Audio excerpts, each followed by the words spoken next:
जेन-इत्ज़क Rousseau का जन्म 28 जून 1712 को जिनेवा, स्विट्ज़रलैंड में हुआ। उनका परिवार मिडिल क्लास था और उनका बचपन काफ़ी चैलेंजिंग रहा। रूसो के पिता आइजैक रूसो एक स्किल्ड वॉच मेकर थे जो प्रैक्टिकल और मेटिकुलस काम करते थे। रूसो की माँ सुज़ैन बर्नार्ड उनके जन्म के कुछ ही दिनों बाद गुजर गई थी। इस वजह से उनका इनिशियल अपब्रिंगिंग उनके पिता और कुछ एक्सटेंडेड फैमिली मेंबर्स के साथ हुआ। इन शुरुआती सालों ने रूसो पर गहरा प्रभाव डाला, जिसमें उन्होंने इंडिपेंडेंस और रेजिलियंस के क्वालिटीज को सीखा। बचपन में ही रूसो को क्लासिकल लिटरेचर और हिस्ट्री से परिचय हुआ, जो उनके पिता और उनकी माँ की लाइब्रेरी के जरिए आया। इनका ये परिचय उनके पिता के साथ डेली रीडिंग्स और डिस्कशंस से और भी गहरा हो गया। ये लाइब्रेरी रूसो के लिए एक बहुत बड़ा रिसोर्स थी, जिससे उन्होंने ग्रीक और रोमन लिटरेचर के इम्पोर्टेंट कामों को समझा। बचपन में उन्होंने कई हिस्टोरिकल और मोरल स्टोरीज पढ़े जो उनके फिलोसॉफिकल थॉट प्रोसेस का सीड बनकर उभरे। जैसे जैसे रूसो बड़े हुए, उन्होंने अलग अलग प्रोफेशंस और ट्रेड्स को एक्सप्लोर किया। जब वो 10 साल के थे तब उनके पिता ने जिनेवा छोड़ दिया, जिससे रूसो को इंडिपेंडेंटली जीवन जीने की शुरुआत करनी पड़ी। म्यूजिक के प्रति उनका शौक भी इसी दौरान विकसित हुआ। अपनी जर्नी में उन्होंने म्यूजिक और दूसरे क्रिएटिव फील्ड्स में अपना कैरियर एक्सप्लोर किया, लेकिन उन्हें इससे भी लॉन्ग टर्म सेटिस्फेक्शन नहीं मिला। ये शुरुआती साल रूसो के विचार और फिलॉसफी के मूल में है। जेनेवा में उनके जीवन का स्ट्रक्चर और अर्बन लाइफ ने उन्हें सोसाइटी और इसके इन्फ्लुएंसेस को ऑब्जर्व करने का एक अलग नज़रिया दिया। उनके एक्सपीरियंसेस और अलग अलग फील्ड्स में की गई मेहनत ने उनकी रेजिलियंस और सेल्फ रिलायंस को और भी स्ट्रांग बनाया। यही एक्सपीरियंसेस रूसो के फ्यूचर वर्क्स में दिखाई देते हैं, जिसमें इंडिविजुअल फ्रीडम, पर्सनल ग्रोथ और सोसाइटी के इफेक्ट्स पर उनका एम्फेसिस दिखता है। जेन-जैक रूसो की एजुकेशन फॉर्मल और स्ट्रक्चर नहीं थी, लेकिन उन्होंने सेल्फ लर्निंग के जरिए अपनी नॉलेज को कॉन्टिन्यूसली इन्हेंस किया। जेनेवा से निकलने के बाद उन्होंने कई सिटीज़ में अपने आप को इस्टेब्लिश करने की कोशिश की और नए आइडियाज़ और थिंकर्स के साथ इंगेज हुए। रूसो का इंगेजमेंट एनलाइटनमेंट के लिटरेरी सर्कल्स से पेरिस में शुरू हुआ, जहां उनका परिचय डेनिस डाइडेरॉट जैसे बड़े थिंकर्स से हुआ। डाइडेरॉट के साथ उनकी दोस्ती और इंटेलेक्चुअल एक्सचेंज उनके विचारों को नई दिशा में ले गया। डाइडेरॉट और उनके लिटरेरी सर्कल्स के साथ अपने इंटरेक्शंस में रूसो ने आर्ट्स और साइंसेस पर अपने क्रिटिकल व्यूज़ को एक्सप्लोर किया। ये इंटरेक्शंस उनके लिए इंस्पायरेशन का काम करते थे, जिसमें एनलाइटनमेंट के प्रिंसिपल्स को रैशनल थॉट और स्केप्टिसिज्म के साथ लिंक किया जाता था। डाइडेरॉट और उनके फ्रेंड्स ने फ्रेंच सोसाइटी में इंटेलेक्चुअल रिवॉल्यूशन को इंस्पायर किया और इस इन्वायरमेंट ने रूसो के व्यूज़ को शेप किया। यही उनका पहला इंटरेक्शन था जहां उन्होंने लॉजिकल रीजनिंग और ह्यूमन राइट्स जैसे आइडियाज़ को ओपनली डिस्कस किया। इस सर्कल में रूसो ने अपने कुछ बोल्ड आइडियाज़ को आर्टिकुलेट करना शुरू किया, जैसे कि उनका बिलीव कि सोसाइटी और सिविलाइजेशन ने इंसान को उनकी नेचुरल गुडनेस से दूर कर दिया है। उन्होंने देखा कि कैसे उनके थॉट्स बाकी एनलाइटनमेंट थिंकर से कुछ अलग हैं। उनका फोकस ह्यूमन एसेंस और नेचुरल स्टेट पर था, जिसमें उनका आर्गुमेंट था कि सोशल प्रोग्रेस ने वर्चू और मोरल इंटीग्रिटी को वीकन कर दिया है। ये आइडियाज उनके वर्क्स में सेंट्रल थीम्स बन गए, जिसमें उन्होंने साइंस और आर्ट्स को एज डिस्ट्रैक्शंस और करप्टिव फोर्सेस के रूप में डिपिक्ट किया। एनलाइटनमेंट थिंकर्स के साथ इंटरेक्शन से उन्होंने लिबर्टी, इक्वेलिटी और इंडिविजुअल राइट्स पर और भी गहरा सोच अपने विचार किए। रूसो के लिए फ्रीडम एक बेसिक ह्यूमन नीड थी, लेकिन उन्होंने इस कॉन्सेप्ट को लार्जर सोशल कॉन्टेक्स्ट में समझा। ये बिलीव्स और अर्ली इन्फ्लुएंसेस उनके लेटर वर्क्स जैसे द सोशल कॉन्ट्रैक्ट और discourse on the arts and sciences में रिफ्लेक्टेड हैं, जिसमें उनका फोकस नेचुरल फ्रीडम और सोशल इनइक्वालिटीज पर रहता है।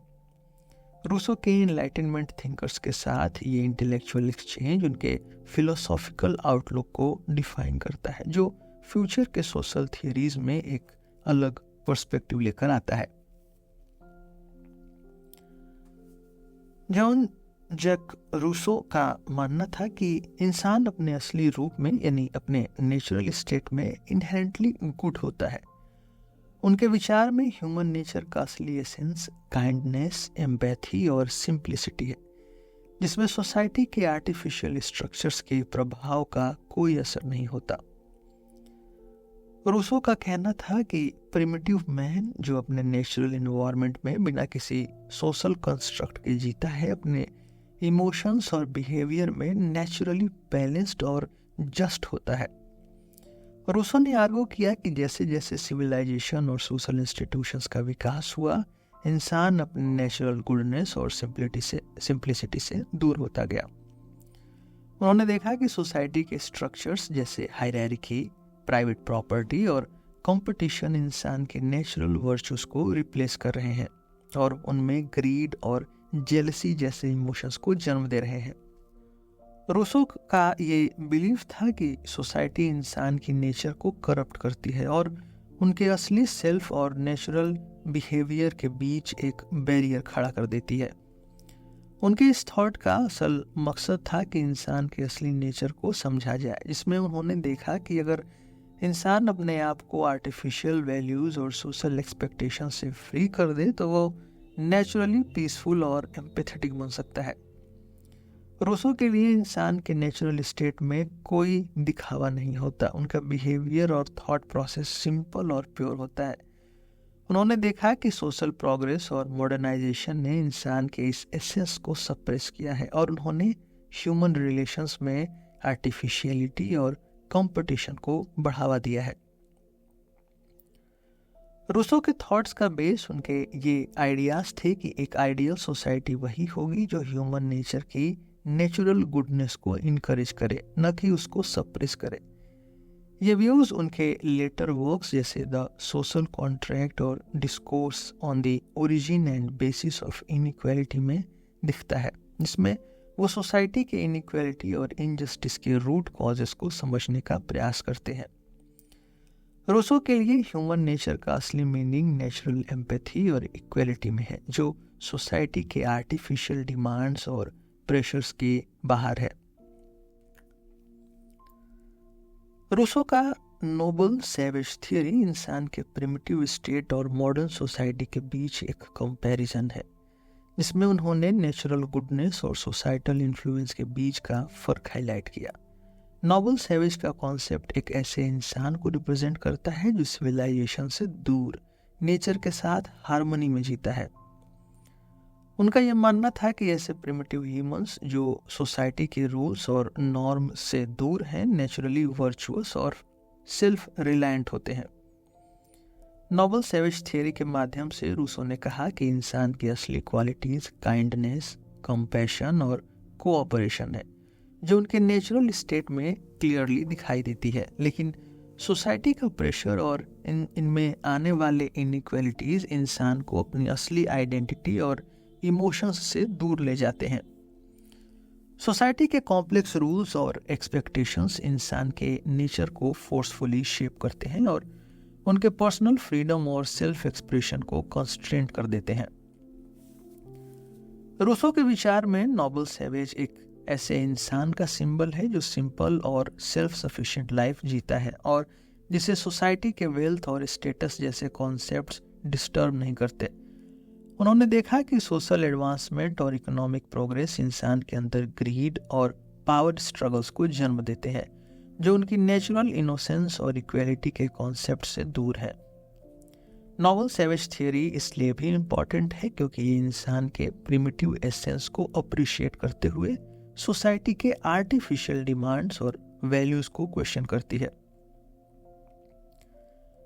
इस थियरी के जरिए रूसो ने सोसाइटी के प्रभाव और इनइक्वालिटी के इवोल्यूशन पर गहरा प्रश्न उठाया और यह हाईलाइट किया कि ह्यूमन नेचर की असली ब्यूटी और स्ट्रेंथ इंसान के प्रिमिटिव और अनकरप्टेड स्टेट में है। उनका ये थॉट ह्यूमन फ्रीडम और इक्वलिटी के कॉन्सेप्ट को रीडिफाइन करता है और एक ऐसे सोसाइटी का विजन प्रेजेंट करता है जो इंडिविजुअल ऑटोनॉमी और नेचुरल गुडनेस पर बेस्ड हो। Discourse on the arts and sciences Rousseau का पहला मेजर फिलोसॉफिकल वर्क था, जो उन्होंने एकेडमी ऑफ डाइजन के एक एसे कॉन्टेस्ट के लिए लिखा था। इस वर्क में उन्होंने एक बोल्ड और कंट्रोवर्शियल आर्गुमेंट रखा कि साइंस और आर्ट्स का विकास इंसानी सोसाइटी के मॉरल वैल्यूज और वर्चूज को वीकन करता है। उन्होंने ये पॉइंट रखा कि जहां सोसाइटी एक्सटर्नल प्रोग्रेस और रिफाइनमेंट की तरफ बढ़ रही है, वहीं इनर मोरालिटी और एथिक्स डिग्रेड हो रहे हैं। रूसो कहते हैं कि साइंस और आर्ट्स ने इंसान के ट्रू कैरेक्टर को इम्पैक्ट किया है और लोग अब आर्टिफिशियलिटी और सुपरफिशियलिटी में ज़्यादा इन्वॉल्व हो गए हैं। उनके लिए सोसाइटी का ये सो कॉल्ड प्रोग्रेस इंसानी एसेंस और प्योरिटी के खिलाफ है। उन्होंने देखा कि साइंस और आर्ट्स के एडवांसमेंट ने इंसानी नेचर में जेलसी, प्राइड और सेल्फिशनेस जैसे इमोशंस को बढ़ावा दिया है, जो एक वर्चुअस और मोरली स्ट्रॉन्ग सोसाइटी के लिए हानिकारक है। यही वो पॉइंट है जो रूसो को बाकी एनलाइटनमेंट थिंकर से अलग करता है, क्योंकि वहाँ जहाँ बाकी थिंकर्स साइंस और प्रोग्रेस को पॉजिटिव लाइट में देख रहे हैं, रूसो ने उनके सोशल कॉन्सिक्वेंसेस पर प्रश्न उठाए। रूसो का कहना था कि साइंस और आर्ट्स ने इंसान के अंदर एक कांस्टेंट नीड टू इम्प्रेस और कॉम्पीट को जन्म दिया, जिसमें असली वर्च्यूज और सिंप्लिसिटी खो जाती है। उन्होंने आर्गू किया कि इंसानी सोसाइटी का असली विकास तभी हो सकता है जब इंसान अपने नेचुरल और सिंपल वर्च्यूज को अपनाए, न कि आर्टिफिशियली सोफिस्टिकेटेड बनने की कोशिश करे। उन्होंने ये भी कहा कि ये प्रोग्रेस इंसान की हैप्पीनेस और पीस के खिलाफ है, क्योंकि ये हमारे अंदर के ईगो और जेलसी को स्टिमुलेट करती है। रूसो का आर्गुमेंट था कि साइंस और आर्ट्स का पॉजिटिव कंट्रीब्यूशन सिर्फ तब होगा जब वो एथिकल और मोरल ग्रोथ के साथ अलाइंड हो, न कि सिर्फ एक्सटर्नल प्रोग्रेस के लिए। उनके लिए एक आइडियल सोसाइटी वही है जिसमें इंडिविजुअल्स अपने मोरल्स और वर्च्यूज को अपने सोशल अचीवमेंट्स के ऊपर रखें। इस वर्क में रूसो ने इंसानी मोरल डीके के कॉज को एनालाइज किया और ये एम्फेसाइज किया कि सोसाइटी को अपने असली वर्च्यूज और इनर मोरालिटी के प्रति कमिटेड रहना चाहिए। इस डिस्कोर्स में रूसो का मैसेज था कि हम अपनी ह्यूमैनिटी और नेचुरल गुडनेस को तभी प्रिजर्व कर सकते हैं जब हम सोसाइटी के प्रोग्रेस और अचीवमेंट्स को क्रिटिकल लाइट में देखें और उनके असली इफेक्ट्स को समझें। Discourses on the origin and basis of inequality Rousseau का एक और बड़ा काम है, जिसमें उन्होंने सोसाइटी में इनइक्वालिटी के विकास और उसके असली कारणों पर गहरा एनालिसिस दिया। रूसो का आर्गुमेंट था कि इनइक्वालिटी का असली सोर्स ह्यूमन नेचर में नहीं बल्कि सोशल स्ट्रक्चर्स और प्राइवेट प्रॉपर्टी के कॉन्सेप्ट्स में है। उन्होंने ये पॉइंट रखा कि प्रिमिटिव ह्यूमंस के बीच नेचुरल इक्वालिटी थी, जो सोसाइटी के कॉम्प्लेक्स स्ट्रक्चर्स और हायरार्कीज के आने के बाद करप्ट हो गए। रूसो ने यह बताया कि प्रिमिटिव स्टेट में इंसान सेल्फ सफिशिएंट और फ्री थे और उनके बीच के डिफरेंसेस सिर्फ नेचुरल एबिलिटी या फिजिकल डिफरेंसेस तक सीमित थे, लेकिन जैसे जैसे सोसाइटी का डेवलपमेंट हुआ, इंसान के अंदर ओनरशिप और पोजीशन की डिजायर आई। ये डिजायर प्राइवेट प्रॉपर्टी के कॉन्सेप्ट में इवॉल्व हुई, जिससे लोगों में जेलसी और कंपटीशन का इमोशन डेवलप होने लगा। रूसो के लिए ये सोशल स्ट्रक्चर्स और हायरार्कीज इंसान के बेसिक इक्वलिटी और फ्रीडम के अगेंस्ट है, क्योंकि ये आर्टिफिशियल स्ट्रक्चर्स इंसान को उनके नेचुरल स्टेट से दूर ले जाते हैं। उन्होंने ये भी आर्गू किया कि प्राइवेट प्रॉपर्टी ने इनइक्वालिटी को इंस्टीट्यूशनलाइज किया। प्रॉपर्टी के कॉन्सेप्ट्स ने इंसानी रिलेशंस को स्टेटस और वेल्थ पर आधारित कर दिया, जिसमें वेल्थ और पावर का एक्यूमुलेशन कुछ लोगों के हाथ में कंसंट्रेटेड हो गया। इस वजह से सोसाइटी में एक इम्बैलेंस आया, जिसमें एक तरफ कुछ लोगों के पास रिसोर्सेस और पावर थी और दूसरी तरफ कॉमन पीपल के पास लिमिटेड रिसोर्सेस और ऑटोनॉमी थी। रूसो का ये मानना था कि यही इम्बैलेंस सोशल इनजस्टिस और इनइक्वालिटी का मेन कॉज है। रूसो ने सोसाइटी के लॉज और नॉर्म्स को भी क्रिटिसाइज किया जो पावर और वेल्थ के इन्फ्लुएंस में फ्रेम्ड किए गए हैं। उन्होंने कहा कि ये लॉज नेचुरली नहीं बल्कि आर्टिफिशियली क्रिएट किए गए हैं और ये पावरफुल और वेल्दी लोगों के इंटरेस्ट को सेफगार्ड करते हैं। ये स्ट्रक्चर्स इंसानी लिबर्टी और इक्वलिटी के खिलाफ हैं और इनका पर्पस सिर्फ सोशल ऑर्डर मेंटेन करना नहीं बल्कि एलीट क्लास के पावर को सिक्योर करना भी है। इस डिस्कोर्स के माध्यम से रूसो का मैसेज ये था कि अगर सोसाइटी को जेन्युइनली फेयर और जस्ट बनना है तो प्राइवेट प्रॉपर्टी और सोशल हायरार्कीज जैसे स्ट्रक्चर्स को रीथिंक करना पड़ेगा। उनका विजन एक ऐसे सोसाइटी का है जिसमें इंडिविजुअल्स नेचुरल इक्वालिटी और फ्रीडम के साथ जी सकते हैं बिना सोशल प्रेशर्स और आर्टिफिशियल हायरार्कीज के प्रभाव में आए। रूसो का ये काम इनइक्वालिटी के असली कारण और सॉल्यूशंस पर एक थॉट प्रोवोकिंग डिस्कशन देता है जो आज भी सोशल जस्टिस के थियरीज में रेलेवेंट है। द सोशल कॉन्ट्रैक्ट रूसो का एक और वर्क है जिसमें उन्होंने लिबर्टी, इक्वालिटी और सोशल जस्टिस के कॉन्सेप्ट्स को रीडिफाइन किया। रूसो कहते हैं कि इंसान अपने नेचुरल स्टेट में फ्री और इक्वल होता है, लेकिन जैसे जैसे सोसाइटी का विकास होता है और सोशल स्ट्रक्चर्स बनते हैं ये नेचुरल फ्रीडम और इक्वालिटी कॉम्प्रोमाइज हो जाती है। उनका आर्गुमेंट है कि एक ट्रू सोसाइटी वही है जो इंडिविजुअल्स के फ्रीडम को सिक्योर करे और उनके बीच के इक्वालिटी को प्रिजर्व करे। इसके लिए उन्होंने सोशल कॉन्ट्रैक्ट का कॉन्सेप्ट दिया जिसमें हर इंडिविजुअल अपने पर्सनल इंटरेस्ट को जनरल विल में इनकॉर्पोरेट करता है। रूसो के सोशल कॉन्ट्रैक्ट का मूल आधार जनरल विल और कलेक्टिव सॉवरेंटी के कॉन्सेप्ट्स हैं। जनरल विल का मतलब है कलेक्टिव इंटरेस्ट या लार्जर गुड जो हर इंडिविजुअल के प्राइवेट इंटरेस्ट के ऊपर होता है।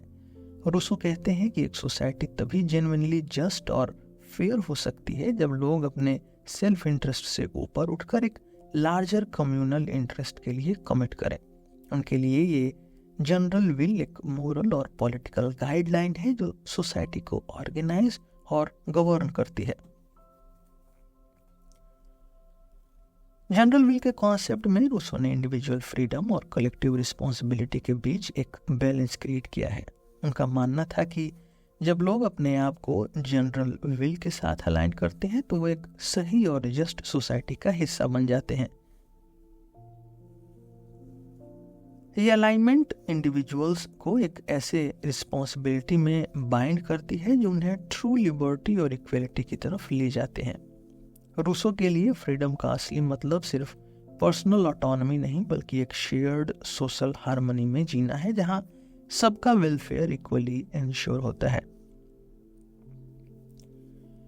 कलेक्टिव सॉवरेंटी रूसो का दूसरा मेजर कॉन्सेप्ट है जिसमें उन्होंने कहा कि सोसाइटी की असली पावर लोगों के कलेक्टिव विल में है, न कि किसी सिंगल रूलर या गवर्नमेंट में। ये सॉवरेंटी लोगों से आती है और उन्हीं के इंटरेस्ट के लिए फंक्शन करती है। उन्होंने मोनार्की और सेंट्रलाइज्ड पावर के कॉन्सेप्ट्स को रिजेक्ट किया और डेमोक्रेसी के आइडियाज को सपोर्ट किया जिसमें गवर्नेंस लोगों के कंसेंट और उनके म्यूचुअल एग्रीमेंट पर बेस्ड होती है। रूसो कहते हैं कि एक ट्रू सॉवरेन वही है जो पब्लिक के जनरल विल को अपहोल्ड करता है और इंडिविजुअल राइट्स और कलेक्टिव इक्वालिटी को बैलेंस में रखता है। द सोशल कॉन्ट्रैक्ट में रूसो का विजन एक ऐसे सोसाइटी का है जो मोरल और इथिकल ग्राउंड्स पर एस्टेब्लिश्ड है, जिसमें इंडिविजुअल्स और स्टेट के बीच का रिलेशनशिप एक म्यूचुअल रिस्पेक्ट और शेयर्ड रिस्पॉन्सिबिलिटी पर बेस्ड है। उनका ये बिलीफ है कि जब तक सोसाइटी अपने स्ट्रक्चर्स को इथिकल और जस्ट प्रैक्टिसेस के अकॉर्डिंग मेंटेन नहीं करती तब तक वो इंडिविजुअल्स की ट्रू फ्रीडम और डिग्निटी को इंश्योर नहीं कर सकती। एमिली रूसो का एक और बड़ा वर्क है जिसमें उन्होंने अपने एजुकेशनल थियरीज और गाइडिंग प्रिंसिपल्स को क्लियरली डिफाइन किया है। रूसो का ये बिलीफ था कि एजुकेशन का असली मकसद एक चाइल्ड के नेचुरल डेवलपमेंट को फैसिलिटेट करना है, न कि उन्हें एक रिजिड सिस्टम में फिट करना। उनका एजुकेशनल मॉडल ऑटोनॉमी और नेचुरल लर्निंग पर आधारित है जिसमें चाइल्ड के इनहेरेंट क्यूरियोसिटी और इंडिविजुअलिटी को वैल्यू किया जाता है। रूसो का कहना था कि बच्चों को नेचुरली ग्रो और एक्सप्लोर करना चाहिए।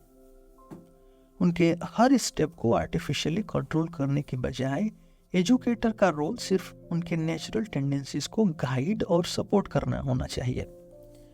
रूसो ने कहा कि ये अप्रोच चाइल्ड के कॉन्फिडेंस और डिसीजन मेकिंग स्किल्स को स्ट्रांग बनाती है, क्योंकि वो अपने एक्सपीरियंसेस से अपने कंक्लूजन्स ड्रॉ करते हैं और अपने एक्शंस की रिस्पॉन्सिबिलिटी को समझते हैं। रूसो ने मिले में एजुकेशन को कई स्टेजेस में डिवाइड किया है। पहला स्टेज इन्फेंसी से स्टार्ट होता है, जिसमें चाइल्ड के सेंसेस और फिजिकल एबिलिटीज का डेवलपमेंट होता है। उनके लिए अर्ली चाइल्डहुड में फॉर्मल एजुकेशन की कोई ज़रूरत नहीं होती। उस स्टेज पर नेचुरल एक्सप्लोरेशन और प्ले के जरिए चाइल्ड को अपने एनवायरनमेंट से इंगेज करना चाहिए। रूसो का मानना था कि ये स्टेज चाइल्ड के सेंसेस और ऑब्जर्वेशंस को शार्पन करती है, जो उनकी आगे की लर्निंग के फाउंडेशन का काम करती है। नेक्स्ट स्टेज में उन्होंने प्री एडोलेसेंस और एडोलेसेंस पर फोकस किया, जिसमें बच्चे की रीजनिंग और एनालिटिकल थिंकिंग का डेवलपमेंट होता है। इस स्टेज पर उन्होंने फॉर्मल एजुकेशन को इंट्रोड्यूस करने का सजेशन दिया, लेकिन स्ट्रिक्टली थ्योरेटिकल स्टडी के बजाय उनका फोकस प्रैक्टिकल लर्निंग पर है। रूसो कहते हैं कि बच्चे को थ्योरेटिकल नॉलेज से पहले प्रैक्टिकल एक्सपीरियंसेस के जरिए रियल वर्ल्ड अंडरस्टैंडिंग दी जानी चाहिए, जिससे उनका नॉलेज नेचुरल और मीनिंगफुल बन सके। उन्होंने कहा कि टीचर का रोल यहाँ एक गाइड का है, जो बच्चे के क्वेश्चंस और एक्सप्लोरेशंस को सपोर्ट करता है बिना उनके थॉट्स को इन्फ्लुएंस किए। रूसो ने यह भी एम्फसाइज किया कि मोरल एजुकेशन भी इक्वली इम्पॉर्टेंट है, लेकिन वो वैल्यूज और मोरल सेंस नेचुरल एक्सपीरियंसेस और पर्सनल रिफ्लेक्शंस के थ्रू इनकलकेट होना चाहिए। उनके लिए पनिशमेंट और स्ट्रिक्ट रूल्स एक बच्चे के नेचुरल सेंस ऑफ मोरालिटी और एम्पैथी को वीकन करते हैं। इसलिए उनका सजेशन था कि बच्चे को सेल्फ अवेयरनेस और रिस्पॉन्सिबिलिटी सिखाई जाए, ताकि वो अपने एक्शंस का इम्पैक्ट समझ सके और सोशली रिस्पॉन्सिबल इंडिविजुअल बन सके। एमिली में रूसो का एजुकेशनल फिलॉसफी का एसेंस ये है कि लर्निंग एक नेचुरल प्रोसेस है जो फ्रीडम और एक्सप्लोरेशन पर बेस्ड है। उनका ये अप्रोच एक कंप्लीट और बैलेंस्ड डेवलपमेंट को प्रमोट करता है, जो एक चाइल्ड के कॉग्निटिव, फिजिकल और मोरल ग्रोथ के लिए ज़रूरी है। रूसो का ये विजन ट्रेडिशनल एजुकेशन के रिजिड सिस्टम के कंट्रास्ट में है और आज भी अल्टरनेटिव एजुकेशन और चाइल्ड सेंटर्ड लर्निंग के फ्रेमवर्क्स में आता है। रूसो के पॉलिटिकल फिलॉसफी का मूल आधार फ्रीडम और ऑटोनॉमी है। उनका मानना था कि इंसान अपने नेचुरल स्टेट में फ्री होता है और अपनी चॉइसेस और एक्शंस में कंप्लीट कंट्रोल रखता है, लेकिन जैसे सोसाइटी का डेवलपमेंट होता है, इंसान अपने पर्सनल फ्रीडम्स और ऑटोनॉमी को ग्रेजुअली लूज करता है। रूसो ने कहा कि ट्रू फ्रीडम वही है जिसमें इंडिविजुअल अपनी विल के मुताबिक जी सके और उसके एक्शंस किसी भी एक्सटर्नल फोर्स या अथॉरिटी के कंट्रोल में न हो। रूसो के लिए एक आइडियल गवर्नमेंट वो है जो इंडिविजुअल्स को ऑटोनॉमी और फ्रीडम को रिस्पेक्ट करे और उनके वेलफेयर के लिए काम करे। उन्होंने आर्ग्यू किया कि गवर्नमेंट का रोल इंसान के नेचुरल फ्रीडम को सेफ गार्ड करना होना चाहिए, न कि उनके फ्रीडम पर अननेसेसरी रेस्ट्रिक्शंस लगाना। इस विजन के थ्रू उन्होंने एक ऐसे गवर्नेंस सिस्टम का सपोर्ट किया जो इंडिविजुअल्स के राइट्स और सोशल रिस्पॉन्सिबिलिटीज के बीच बैलेंस एस्टेब्लिश करे। रूसो के लिए इफेक्टिव गवर्नेंस वही है जो इंडिविजुअल्स को फ्रीडम और रिस्पॉन्सिबिलिटी के बीच हार्मोनाइज करने में हेल्प करे। रूसो ने रिलीजन को एक सोशल और मोरल फाउंडेशन के रूप में देखा जो सोसाइटी में यूनिटी और हार्मनी को प्रमोट कर सकता है। उनके लिए रिलीजन का असली मकसद इंसानों में मोरल वैल्यूज और सोशल हार्मनी को इस्टेब्लिश करना है, लेकिन उन्होंने ये भी कहा कि रिलीजन और स्टेट के रोल्स अलग होने चाहिए और उनका मिसयूज नहीं होना चाहिए। उनका बिलीफ था कि पर्सनल बिलीफ और पब्लिक मोरालिटी के बीच एक हेल्दी सेपरेशन होना जरूरी है, ताकि रिलीजियस इंटॉलरेंस और कॉन्फ्लिक्ट्स को अवॉइड किया जा सके। रूसो का सिविल रिलीजन का कॉन्सेप्ट इसी सेपरेशन को हाईलाइट करता है। सिविल रिलीजन का मतलब है एक ऐसी रिलीजियस बिलीफ सिस्टम जो सोशल ऑर्डर और कलेक्टिव एथिक्स को सपोर्ट करती हो। इस कॉन्सेप्ट में रूसो ने एक ऐसे रिलीजियस सिस्टम को एडवोकेट किया जो लोगों में बेसिक मोरल वैल्यूज जैसे ऑनेस्टी, लॉयल्टी और रिस्पेक्ट को प्रमोट करे और पब्लिक वेलफेयर के लिए उन्हें इथिकली कमिटेड रखे।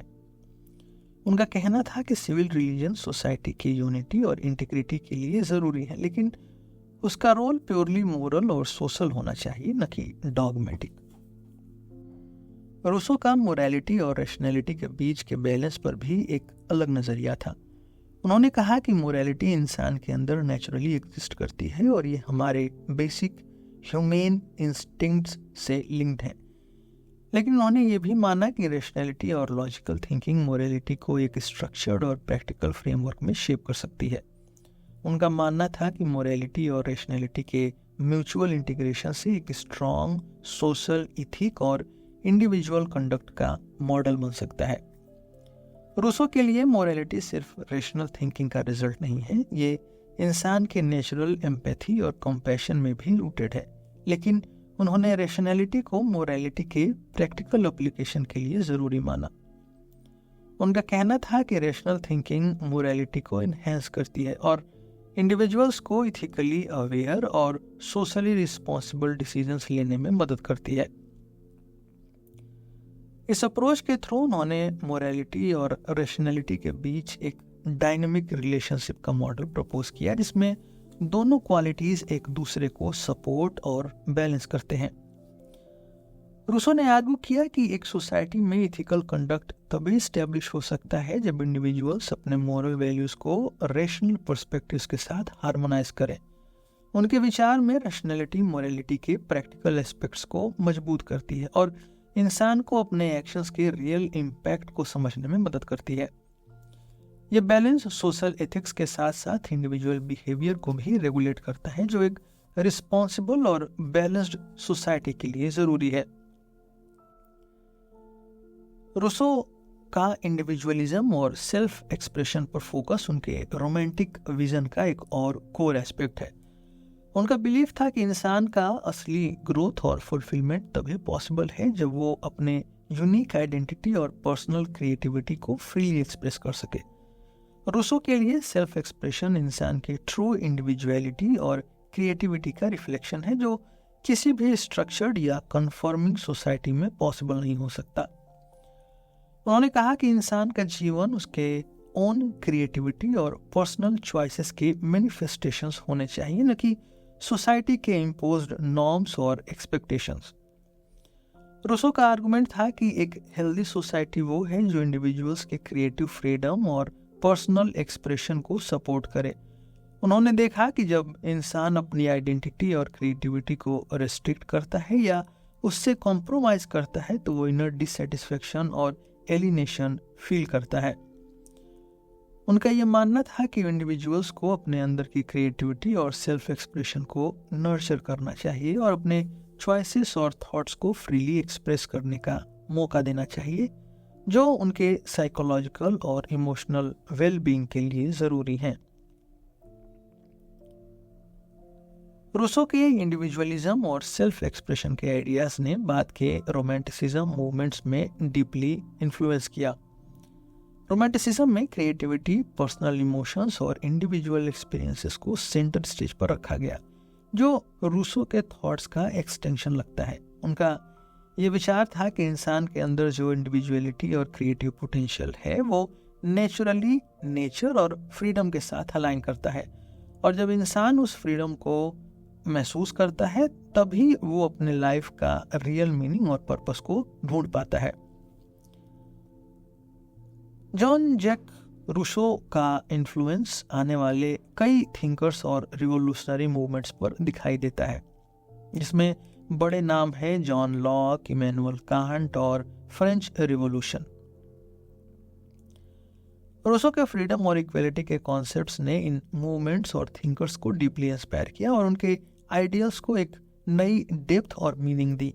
उनके आइडियाज़ का इम्पैक्ट इतना बड़ा था कि उन्होंने सिर्फ फिलोसॉफिकल और पॉलिटिकल थीरीज को ही नहीं बल्कि सोशल रिवॉल्यूशंस और इंस्टीट्यूशनल चेंजेस को भी इन्फ्लुएंस किया। रूसो के सोशल कॉन्ट्रैक्ट के कॉन्सेप्ट्स ने लॉक और कांट के विचारों में एक नई दिशा दी। लॉक, जो ब्रिटिश एम्पेरिसिस्ट थे, पहले से ही लिबर्टी और राइट्स पर फोकस कर रहे थे, लेकिन रूसो के जनरल विल और कलेक्टिव सॉवरेंटी के कॉन्सेप्ट्स ने लॉक के आइडियाज को और भी स्ट्रक्चर्ड और कम्युनिटी सेंटर्ड बनाया। इमैनुअल कांट, जो जर्मन फिलोसोफर थे, उन्होंने भी रूसो के एथिकल व्यूज को अप्रिशिएट किया। कांट ने रूसो के इंडिविजुअल फ्रीडम और मोरल ऑटोनॉमी के आइडियाज को डेवलप करते हुए एनलाइटनमेंट के आइडियाज को रिफाइन किया और उनके फोकस रीजन और एथिक्स के म्यूचुअल बैलेंस पर रहा। फ्रेंच रिवॉल्यूशन पर रूसो का असर सबसे डायरेक्ट और एविडेंट था। उनका बिलीफ कि इक्वेलिटी और जस्टिस एक नेचुरल राइट है रिवॉल्यूशनरीज के फंडामेंटल प्रिंसिपल्स में इंटीग्रेट हो गया।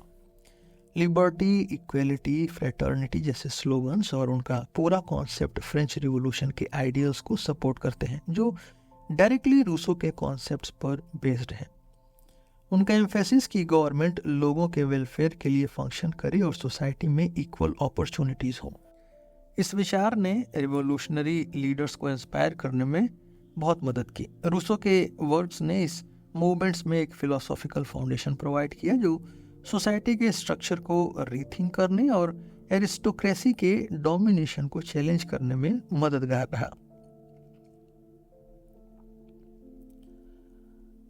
जॉन जैक रूसो के फंडामेंटल कॉन्सेप्ट्स ने फिलॉसफी, पॉलिटिक्स और एजुकेशन में एक नई दिशा और डेप्थ दी है।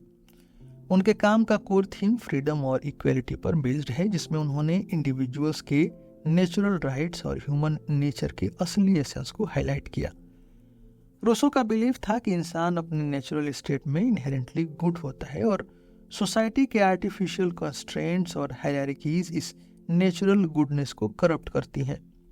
उन्होंने इनइक्वालिटी और सोसाइटी के स्ट्रक्चर्स को क्रिटिकली एग्जामिन किया और ये आर्ग्यू किया कि इंसानी डेवलपमेंट के लिए जस्टिस और इक्वालिटी ज़रूरी है।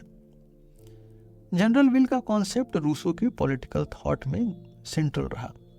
उन्होंने कहा कि एक जस्ट सोसाइटी वो है जिसमें इंडिविजुअल्स अपने सेल्फ इंटरेस्ट से ऊपर उठकर कलेक्टिव वेलफेयर में कंट्रीब्यूट करते हैं। जनरल विल एक मोरल और सोशल गाइडलाइन है जो कलेक्टिव हार्मनी और इंडिविजुअल ऑटोनॉमी के बीच बैलेंस इस्टेब्लिश करती है। यह आइडिया मॉडर्न डेमोक्रेटिक सिस्टम्स के फाउंडेशन में दिखाई देता है और लोगों के कलेक्टिव पावर्स और रिस्पॉन्सिबिलिटीज को रिकॉग्नाइज करता है। एजुकेशन में रूसो का एम्फेसिस नेचुरल ग्रोथ और इंडिविजुअल क्यूरियोसिटी पर है। एमिले के माध्यम से उन्होंने ट्रेडिशनल रूट लर्निंग यानी रट्टा लर्निंग को रिजेक्ट किया और एक चाइल्ड सेंटर्ड लर्निंग अप्रोच को सपोर्ट किया। उनके एजुकेशनल फिलॉसफी का मूल आधार ये है कि लर्निंग एक नेचुरल और एक्सप्लोरेटिव प्रोसेस है जो चाइल्ड के यूनिक पोटेंशियल और क्रिएटिविटी को नर्चर करता है। रूसो के आइडियाज ने मोरालिटी और रैशनैलिटी के बीच एक बैलेंस एस्टेब्लिश करने की कोशिश की, जिसमें उन्होंने कहा कि मोरालिटी इंसान के इननेट गुडनेस में रूटेड है और रैशनैलिटी उसके इथिकल फ्रेमवर्क को मजबूत कर सकती है।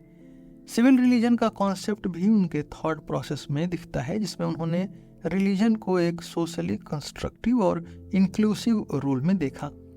उनका ये बिलीफ था कि रिलीजन और स्टेट के बीच एक म्यूचुअल रिस्पेक्ट और सेपरेशन होना चाहिए ताकि सोशल हार्मनी और इंडिविजुअल बिलीफ्स को प्रोटेक्ट किया जा सके।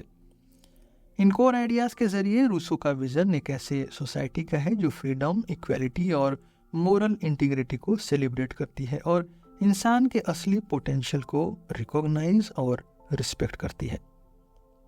आज के लिए बस इतना ही। हम फिर मिलेंगे आपसे एक नए एपिसोड में एक नए टॉपिक के साथ। मेरा नाम है रोहित और आप सुन रहे थे सिलेबस विद रोहित। धन्यवाद।